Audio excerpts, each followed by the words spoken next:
Rusiya-Ukrayna müharibəsinin tezliklə bitməsinə dair ümidlər azalır. Tərəflərin sülh masasından günbəgün uzaqlaşması artıq liderləri də dilə gətirib. Türkiyə prezidenti Recep Tayyip Erdoğan savaşın yaxın müddətdə bitəcəyinə inanmır. Recep Tayyip Erdoğan Avropanın Kiyevə daim yardım edəcəyinə şübhə ilə yanaşdığını deyib. Onun sözlərinə görə Ukrayna iqtisadi cəhətdən Rusiya ilə rəqabət apara biləcəyi ölkə deyil. Həmçinin Türkiyə lideri tərəflər arasındakı anlaşılmazlıqlara da toxunub. Erdoğan bu vəziyyəti dərin uçurum kimi şərh edib. O, NATOya Ankaranın Moskva və Kiyevə qarşı yürütdüyü siyasəti nümunə çəkib. Analizlər onu göstərir ki, Avropa bir müddətdə Ukrayna böhranının qarşısında çarəsiz qalıb. Qərb Rusiya ilə əlaqələrini də tamamilə poza bilmir.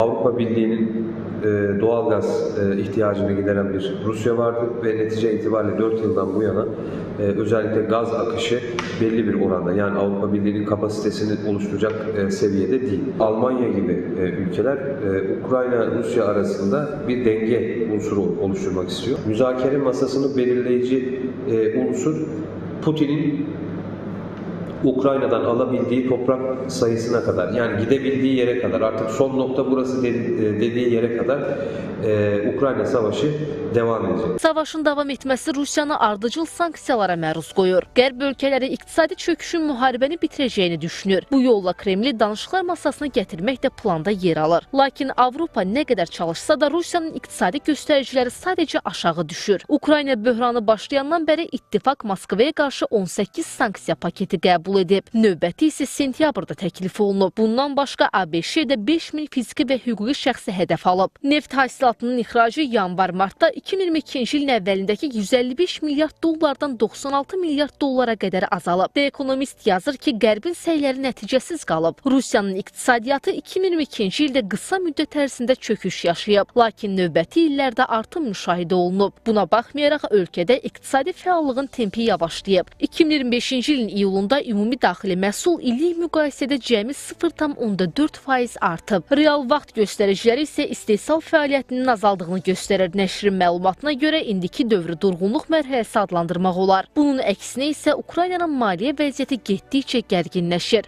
Öz siyasi iqtisadi kursunu tamamilə şərq istiqamətinə çevirmişdir və bu təsadüfi deyil ki, Rusiya Federasiyasının ötən ilin yekunlarına əsasən Çin Xalq Respublikası ilə ticarət dövriyyəsi təqribən 245 milyard rekord həddə çatmışdır.